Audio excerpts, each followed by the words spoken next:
Hey guys, it's Chris Mincola with the Mincola Group over at West USA Realty, and I'm doing our housing weekly market update. And we've got a lot of things to cover today. I'm actually going to bring in Barry Habib, who I always talk about. He was on a show recently. He's not going to be actually on here, but I'm going to play something that he was talking about on a few subjects.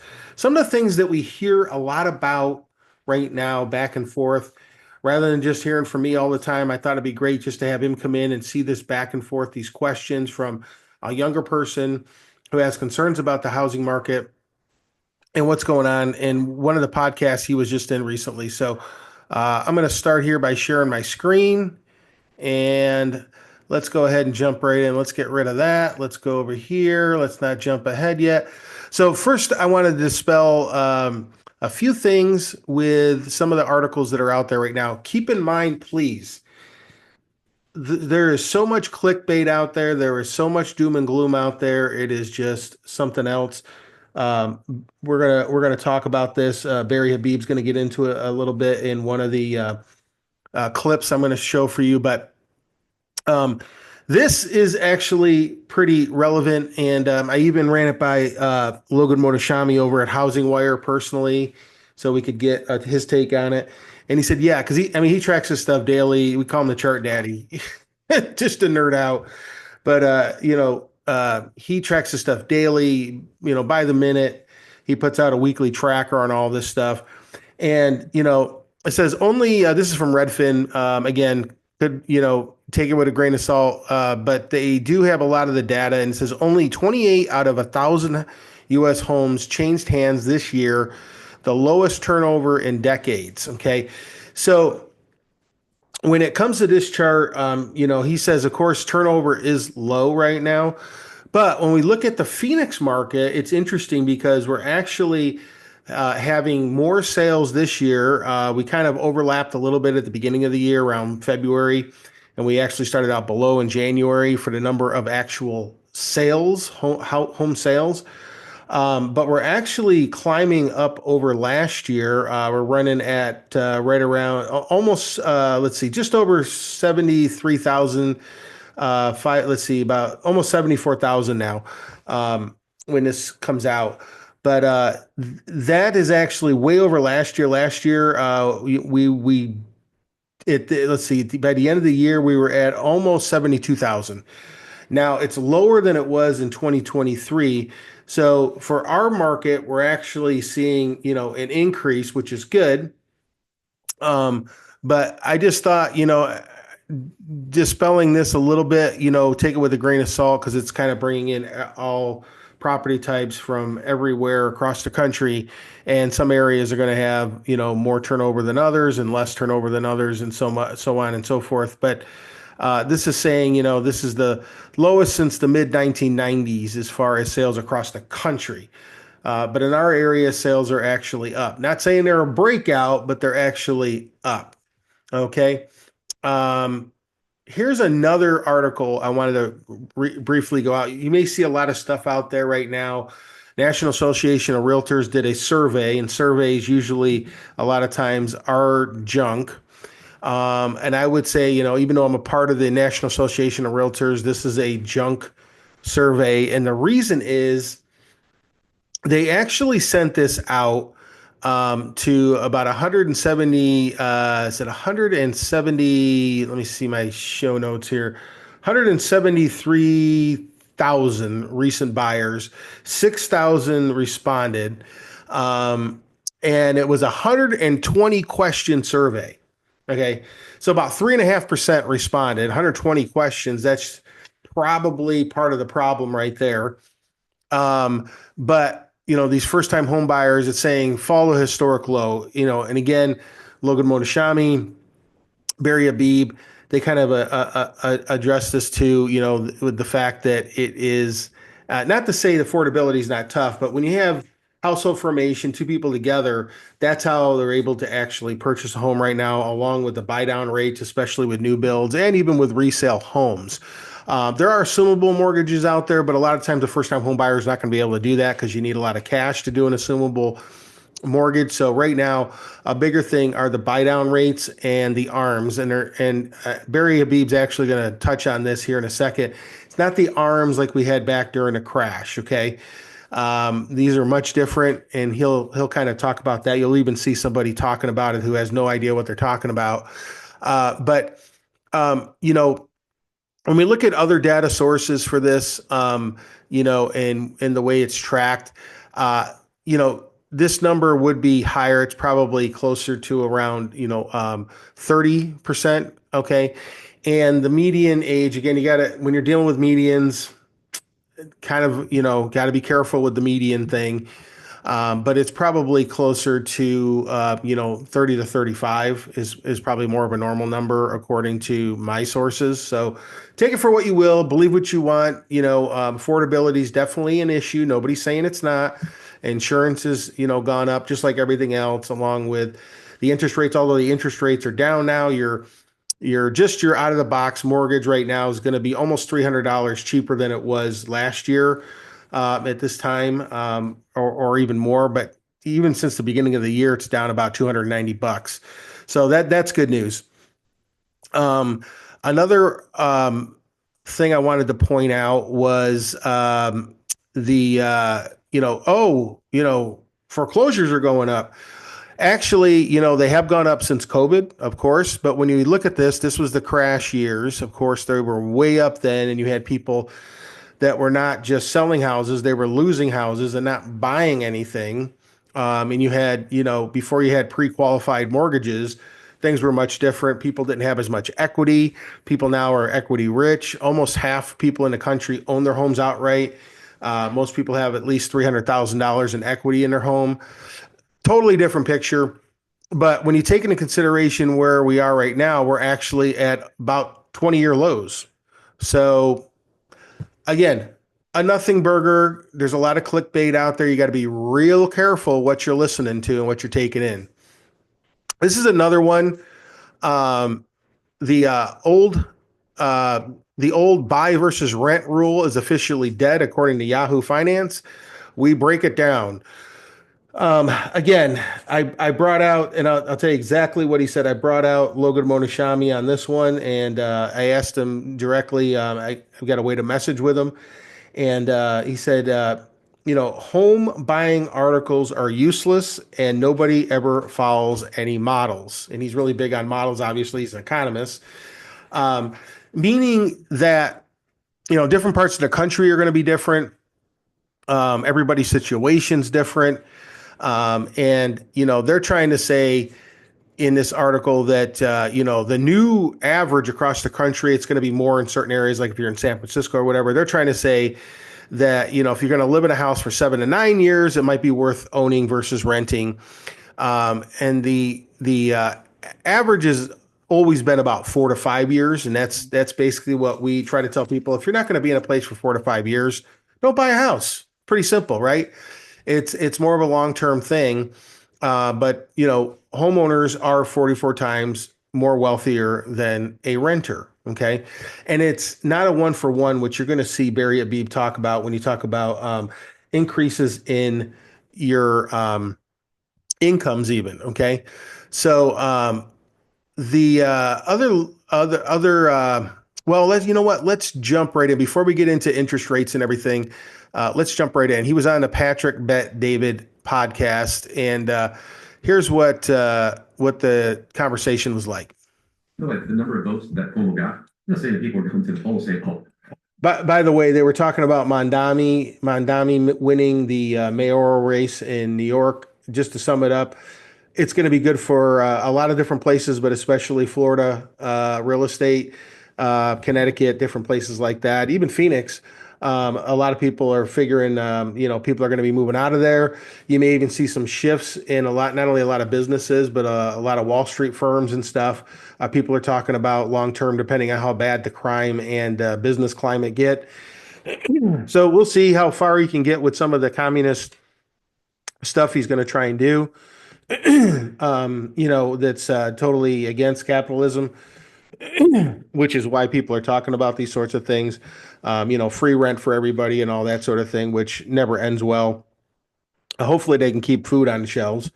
But anyways, yeah, if you learn the history of communism and socialism, it never goes well for the common person. Not to say that we don't have people taking advantage of the capital markets, but you don't even want to go there when it comes to communism or socialism. So anyway, let's jump right in here. Oh, yeah, I think it was hold my nose, and it's not about the FOMO. It's I've about got it sped up too, by the way.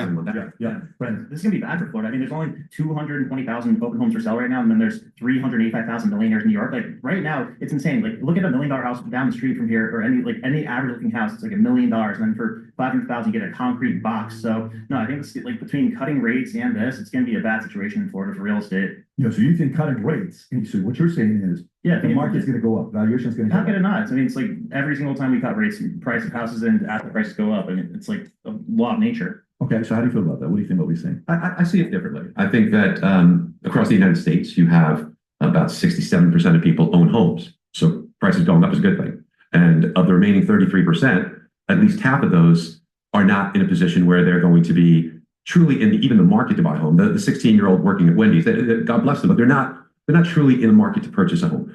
And there's many people that would not be in that position. So how much does home price increases impact those adversely? I think look, it's a zero-sum game. Some people it benefits, some people it doesn't. But I think it benefits many more people. It benefits the economy. Look, home price appreciation is a magical elixir because what it does is it creates wealth. It creates equity. In fact, there's a chart that you could see that I brought with me that shows that if you took a look at net worth and what it takes to be in the net worth category, it's probably near the end there, Rob, and you'll see for net worth, there's a couple of things I'd love to show. Last slide, Rob. If you pull that up, you can see what it takes to be in the top tier in the United States. You need top 1% as big number, 11.6 million, and you can see the tiers. But the real key factor is 2/3 of all net worth come from home equity. It is very hard to create wealth without being in the real estate game. And the average homeowner's net worth is 44 times that of a renter. Now, let me tell you, as somebody who's lived through downturns in real estate, I know people whisper and people say, oh, we need prices to come down. That is a very, very difficult scenario to go through.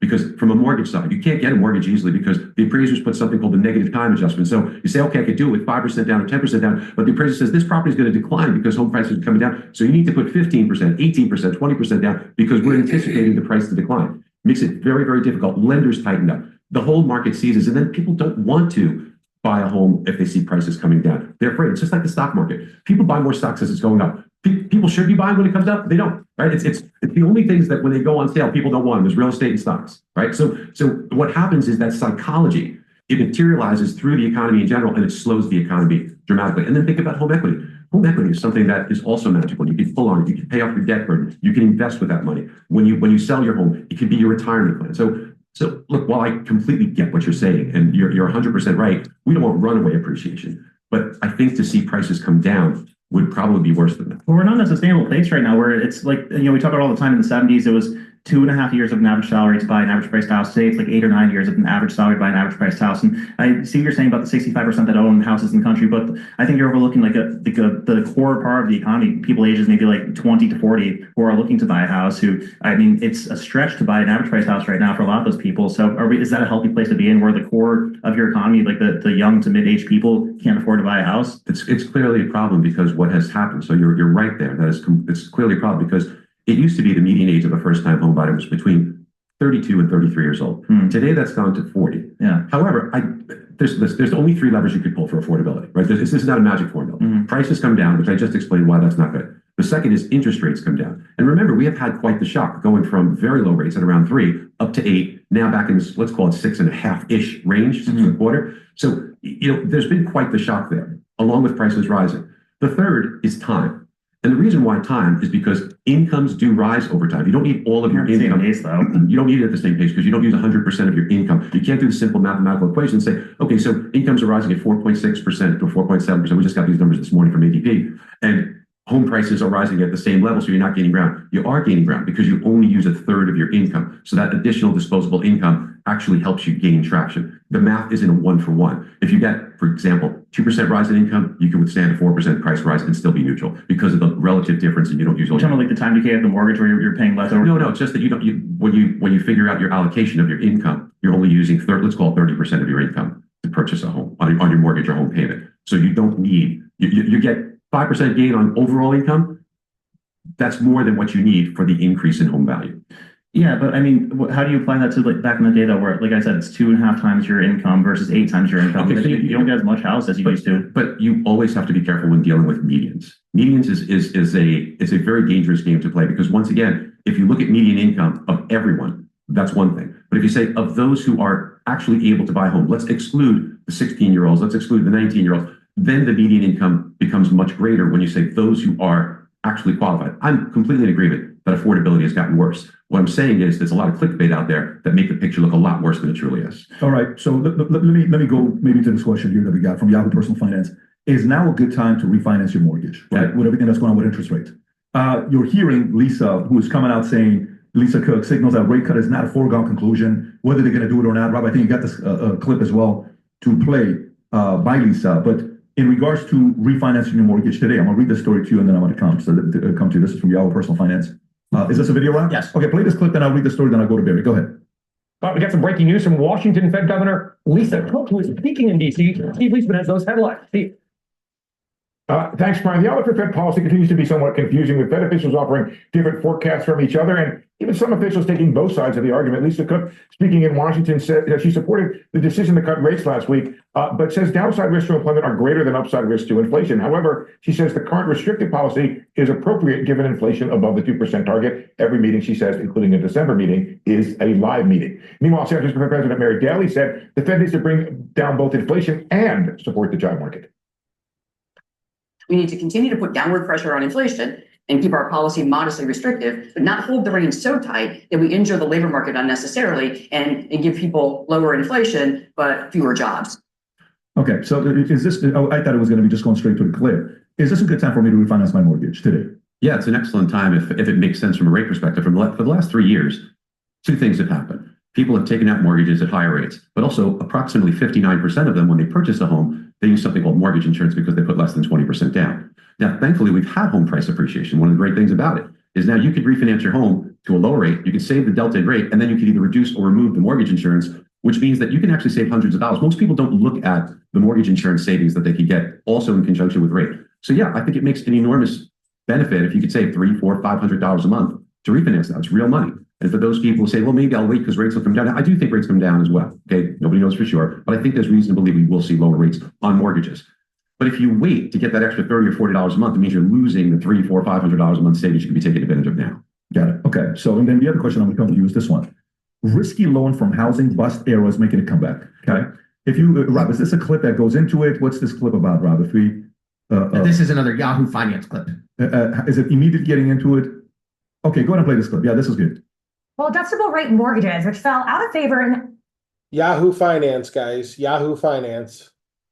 aftermath of the financial crisis, are catching on again. Here with the story is senior housing reporter Claire Boston. So Claire, to start here, what exactly is an adjustable rate mortgage? Hi, Allie. So as the name suggests, an adjustable rate mortgage, the interest rate can change over time. Typically these days, you get either a 5, 7, or 10-year period where you have a fixed rate on your mortgage. And then after that period expires, if you're still holding that mortgage, the rate will start to adjust based on the prevailing market rate. So that means it could go higher, it could go lower. In exchange for taking on that extra interest rate risk, you can often get a lower rate than what is available with a 30-year fixed. Right now, 30-year fixed rates are 6.3, 6.4%. Adjustable rate mortgages will be around 5.8% for that 7 or 10-year period. So there's savings there if you're willing to kind of stomach that risk. Okay, so if you want to pause it right there. Now, this is not no income, no assets. No, she's got it all wrong. Okay, tell us. She's got it all. So she's thinking about negative AM, like you said. Right. Those are the risky types of loans. And then the risky underwriting guidelines are exactly what you said. We're not verifying income, asset, down payment. So she's got it wrong. Adjustables, the only reason they went out of favor is because we had an inverted yield curve. The Fed raised rates so much that now you have an inverted yield curve where shorter-term rates were above long-term rates. Now that the Fed's been cutting, longer-term rates have come down, but now you have a spread between them. So the reason why we've seen a doubling in the amount of applications on adjustable rate mortgages is because they make sense. As she said, you do have a savings. Right now, 0.5%, 0.6% for 7 years. A 7-year fixed period, that amount of savings, if you consider that, it's significant. For example, on a $500,000 mortgage, you'd save about $18,000, $17,000 in the first 7 years guaranteed. But what nobody looks at is, this is something that people should look into, is a lower interest rate mortgage like an adjustable would have compared to a fixed, it amortizes more rapidly in the first few years. So you pick up another $5,000 in equity amortization. So now you've got a significant sum of money, let's call it $22,000 guaranteed in the first 7 years. What happens after that is what people worry about. And everybody looks at worst case scenario. But that's betting against something that is very, very improbable. Could it happen? It could. However, what's more probable is that you look at, let's say, a 40-year history, and let's say that rate goes to somewhere around 7%. 6.96 is the 40-year history of where a fully indexed, meaning what it would adjust to, rate goes to. In that particular case, you would never eat into the savings of the first 7 years. So I believe it's a very good option to look at. And it shouldn't be something that is vilified, like she said, oh, risky mortgages, if you could stomach it. This is something that really can make sense and get somebody into that home, help that affordability issue, because that's the key. Get there so you can create some of that wealth. Tom, where are you at with this? Well, I'm with Barry right now, and it's actually a little bit wider. So I'm glad he was a little conservative in his 5/8 of a point. It's actually 3/4 of a point to a point. Right now, 5 and 1. What that means is you have one interest rate for 5 years, and one time at the end of the 5th year, you have to now reconcile, and your bank will send you a notice, and you change your interest once. Not negative amortization, not any of the negatives that go with it. Or 7 and 1. You have 7 years, and one time it adjusts. Those are adjustable rates. Really, I've always felt that you need to make clear, but they're looking for clickbait, they're looking for views, they're looking for their news. Oh, the arm is back, the terrible arm is back. No, it's not. And right now, we are looking at a 70% chance. And remember, Lisa Cook, when she took time away from defending herself for having 3 primary residences, in a little action that she's got with the federal government, is sitting there talking about this. The dot plot right now, which is one of the measurements of the intent of the Fed, has us at a 1/4 point for December. And there's the CME Fed Watch tool this morning was all the way up to 70% chance, up from 61% chance 1 week ago at the time that the Fed spoke. And so it looks like we're going to get another 1/4 point. So right now, Pat, people could be looking at the opportunity to get a 5.0% 5-year ARM one-time adjustment mortgage that makes getting into a house much easier. And if you have the discipline to say, hey, I would have been paying about another 700 more, I'm going to save that. Now you're saving. Or apply it towards principal. Or apply it towards principal. Or make the payment anyway. You can do that. Hey, set it up for my payment and take another 500, apply it to principal. This is how people can now look at home ownership, not just do what can I barely afford and get into, but a sensible thing. Now, I 100%. Agree about pricing, and one of the things on pricing is supply, and we need regulation to come down so that builders can build more, because the supply was also what will bring prices down. Mm-hmm. So a couple of things. Lisa Cook, she pretty much echoed Chairman Powell's thoughts on it's not a foregone conclusion, monetary policy is not preset. So we understand she's just echoing that. But what she also said was that the job market is solid, which I don't know how in the world she could possibly say that. We got the ADP numbers today, and the ADP numbers, if you look at it for this month, it was pretty dismal at 42,000 job creations. However, if you look at the last 3 months in aggregate, and you say, what have we constructed in aggregate, because the last 2 months were negative numbers, there's a grand total of 10,000 jobs in 3 months in the United States that were created. That is not a healthy or solid economy. People that are on unemployment benefit. We got a bunch of charts if you just want to roll through them just real quick, just 1 second on each. So if you go to the second one there, right there. Okay, these are job openings. You can see where the chart's heading on job openings. Then you take a look at the next. What do you mean by that? Job? This is job openings. Job openings. So people are getting jobs. They're getting hired. Ads for jobs. Okay. Now, another thing, Pat, that people don't realize is that the way that this report is constructed is it's not the U.S. government does it in one shot across the board. They go to each state and they say, how many job openings do you have? The reason that's important is because before work from anywhere, if you put an ad in, it'd be a local ad. But now I could put 6 different states where I want an employee. So this is a grossly overstated number. And even while it's overstated at the 7.2 million, it is, look at the trajectory, pretty clear. Next chart shows you once you get let go, look at what's happened. Guys, did you catch that?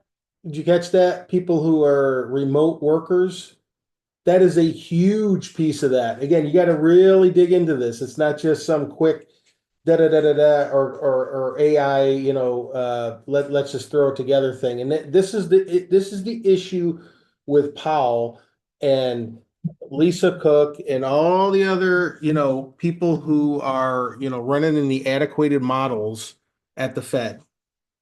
It is harder to find a job. So people are staying on unemployment benefits longer. And remember, in most cases, you fall off after 6 months. So the number is even much worse than this. The next chart shows the ADP report, which we just got today. So you can see the last 2 months were below the red line negative. Today's was above. But when you take the three combined gives you a grand total of 10,000 job creations in the United States. That's unacceptable.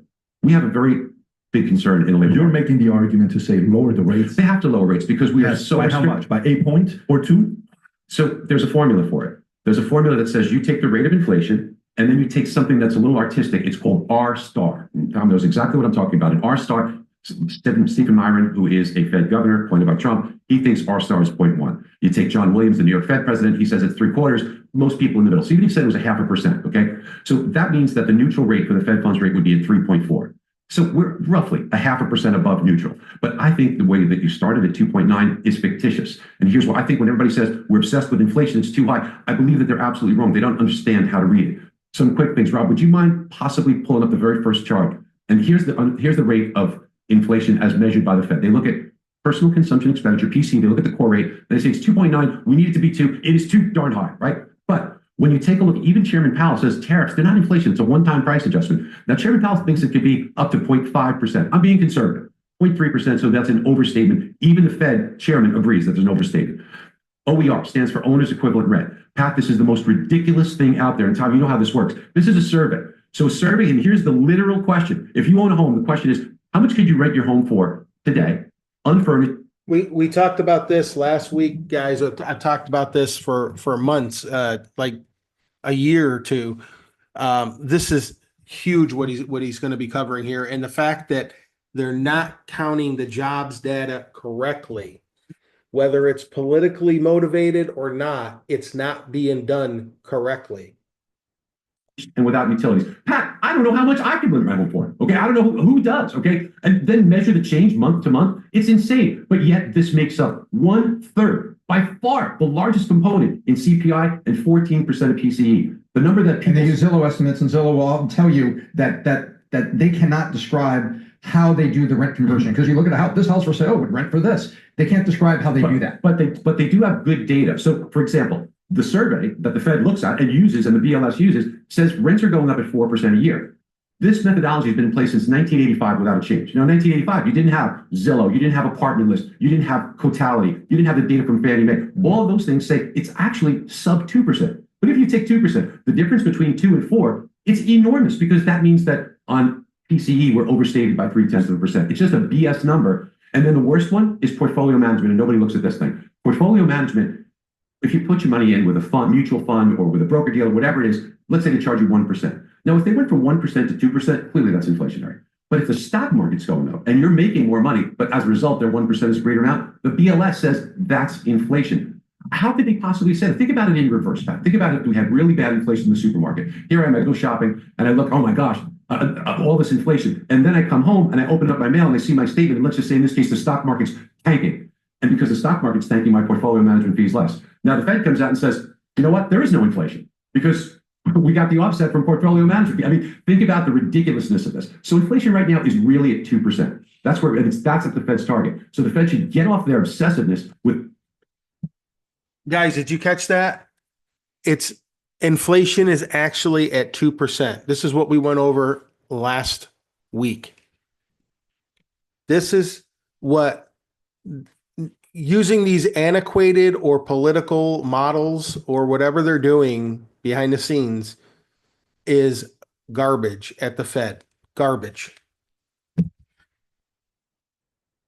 This silly idea that inflation is too high and they should worry about the job market, which affects most Americans. Correct.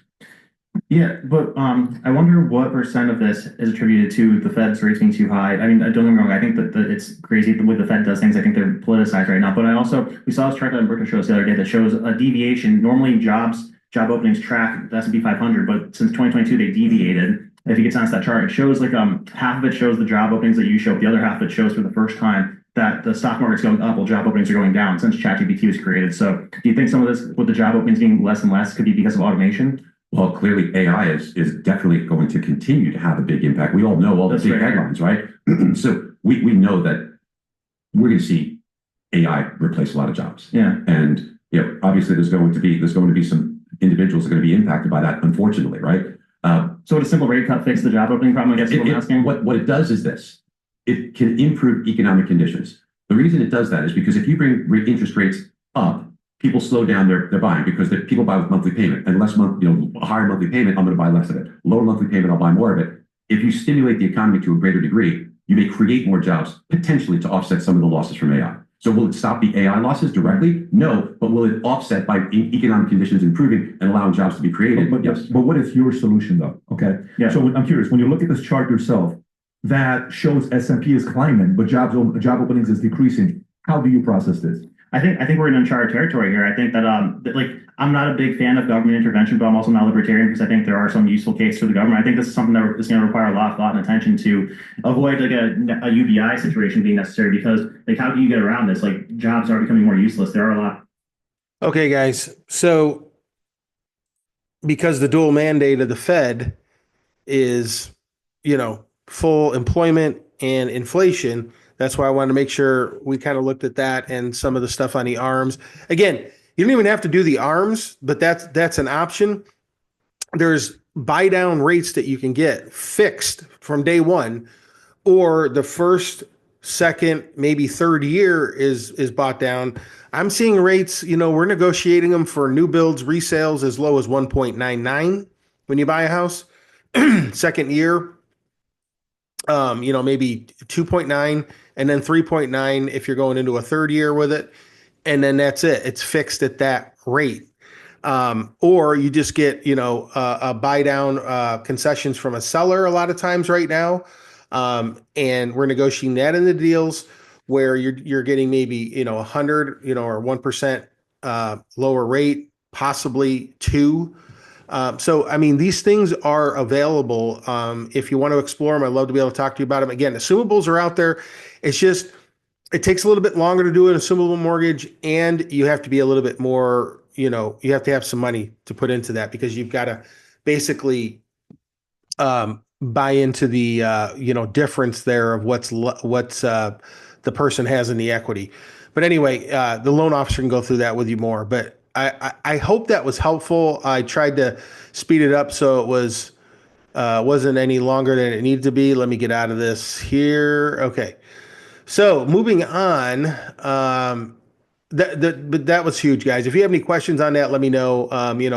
The inflation is actually 2%, and the jobs and the aggregate data over the last 3 months, like you said, is actually 10,000 created. So what does that mean? That means the jobs numbers, the inflation numbers are totally different than what Powell, Lisa Cook, and all these other people, Beth Hammock, who's out there. Job market's fine. There's no taming of the market, as far as, demand destruction. There's no issues with it. All wrong, all incorrect, all bogus, all incorrect data. Again, it could be political, it could be ignorance. Powell's not even an economist. So anyways, that's the actual story on these things. A lot of this stuff is just clickbait. So we try to cut through all that for you so you know exactly what's going on. 10-year treasury today ended at just over 4%.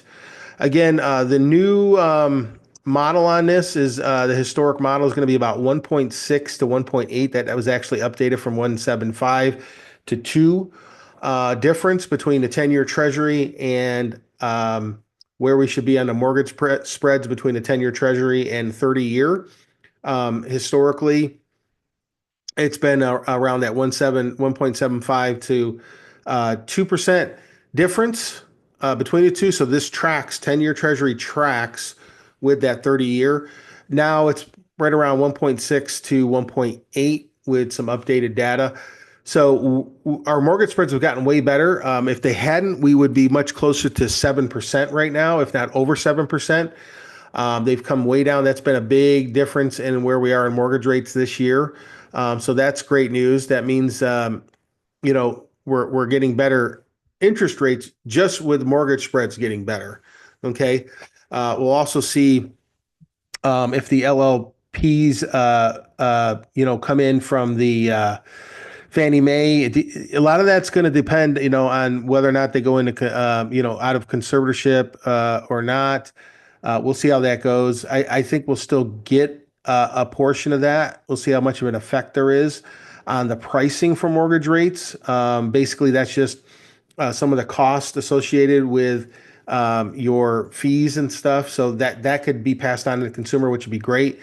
And then we'll see some of the stuff that Scott Best is doing with the SLRs, which again are some reserves that the banks have to have in order to basically lend money. So, but right today we're at 6.29%. We were, heading toward, we were down near 6.13, heading towards 6 by the end of the year. And then Powell talked, and he talked a lot of ignorant nonsense, which we went in full detail from last week's market report. So if you want to look at that on YouTube and our Facebook page will always have the full clips. If you're on Instagram or you're on TikTok, you're only going to get a portion of that. So check that out on YouTube at Mincola Group or our Facebook page. So right now the average across the country for the 30-year fixed is 6.29. You can get a lower rate than that out of the box from a mortgage broker. Ours is fantastic. It's Evan Einhorn over at Modern Home Lending. He does a phenomenal job. He actually owns the company. So you're going to get much better pricing. You're going to get much better what you're being charged. No junk fees, no processing or underwriting fees. A lot of retail and banks will charge you. And they are only limited to what they have, basically. He has other lenders. He has I don't know, 100 different lenders he can go to and basically shop the best deal for you. So a little bit more on the local market here. Chip makers, the TSMC up in Phoenix to bid on more land that would nearly double its Phoenix real estate. Okay, so we're talking about bidding for 902 acres. We'll start at 197 million, a little over 197 million. And this will be, this will cause more, shops around the area, more restaurants, more real estate, right? So, real estate businesses, they kind of grow with each other. So, when real estate's hurting, everything's hurting. So there's just a quick deal on that. And then I thought this was interesting, so I thought I'd share it with you guys. It's the 4 Phoenix suburbs rank among fastest growing and most affordable in the U.S. And that is Maricopa City at number 9, Buckeye at number 15, and Santan Valley at number 16, and Goodyear at 26 rank among the fastest growing and most affordable suburbs with home values under 500,000. Okay. So that's good news. We're, definitely in the top rankings. So that's great for that. The moving on to the Cromford market. And by the way, I didn't pull it up for you. Purchase application data took another bounce back up. We did not quite where we want to see it at 14 weeks with positive data, but we're getting there. So we'll keep an eye on that. Keep in mind, a lot of that, though, are people who are also listing their homes, but, so they're going to be buyers too. So they get pre-qualified. We always tell our people to get pre-qualified before they list their house. So we make sure there's no issues. That's just one of the things you want to do prior to make sure all your financial ducks in a row. So if those homes aren't selling because things are a little bit slower, with the way the interest rates are, and affordability, or this time of year, although this time of year you have very serious buyers out there who are looking. You may not have as much foot traffic, but you definitely have more serious buyers this time of year who are out looking. So that gives us an idea looking forward 30 to 90 days. Again, working from the lowest levels pretty much ever, but it's a good indicator in the right direction. So the Cromford Market Index, there are local gurus who tell us, where are we at in the market? And basically, we're right now, if we're below 90, we're in a buyer's market. Above 110 is the seller's market, and 100 being totally normal, and within that range is a balanced market. So 100 being balanced. We're at 78.1 So that puts us in a buyer's market all around. Again, that's taking in all of the greater Phoenix area. Supply is up a little bit, 4 points over normal, and demand is down about 19 points from where we like to see that at the balance range. If these two numbers are the same, we're in a balanced market. Okay. I think after the new year, not just because of the seasonal stuff, but I think we're going to see rates come down more. I think we're going to see this shift fairly quickly, not crazy, but I think we're going to see this move back to balance by late spring or summer. We could even be, in a balance to sellers market. Now, the last reports we have for all the cities together basically tell us that this week we were negative 2.1 towards a seller, not much, and negative 2.6 the week before towards a seller's market. So they're shifting back in that direction, but it's not moving that quickly. Again, we got the holidays right around the corner. Things tend to slow down, but you do have serious buyers out there for sure. Okay. Looking at more of the data here really quick. We've got this kind of cut out. Sorry about that, but we're at 81 days closed on market. Right now, our average is right around 41 days to get under contract. Again, taking the whole greater Phoenix area, that we got a 4.23 month supply. That means if nothing else came on the market, that's how long it would take to sell all the properties on the market. With the current rate of absorption at 23, which is actually up a little bit, so that's good.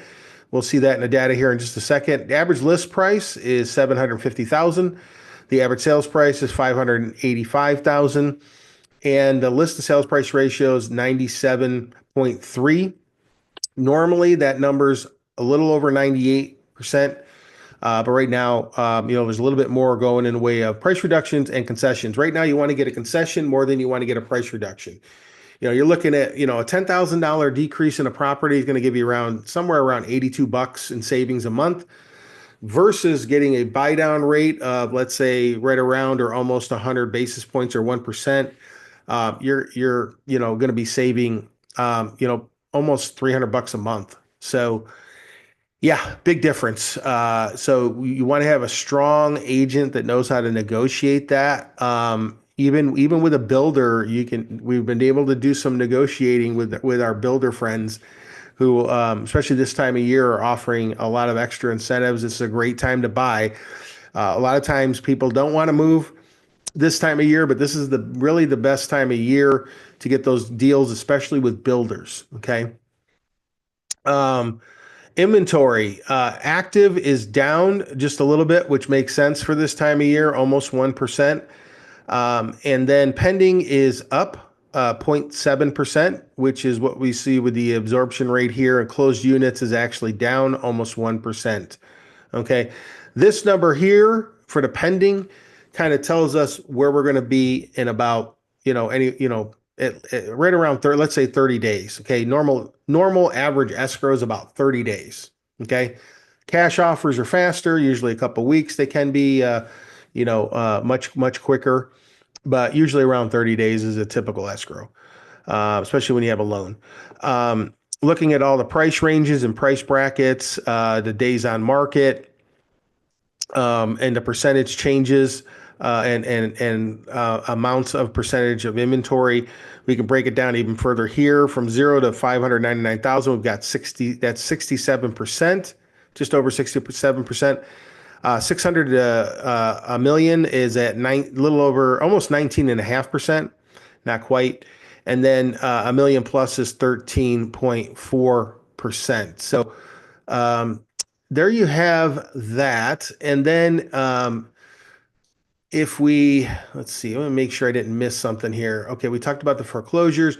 Okay, I thought this was interesting from where we've been. We want to see where we are now. So right now, this is the latest.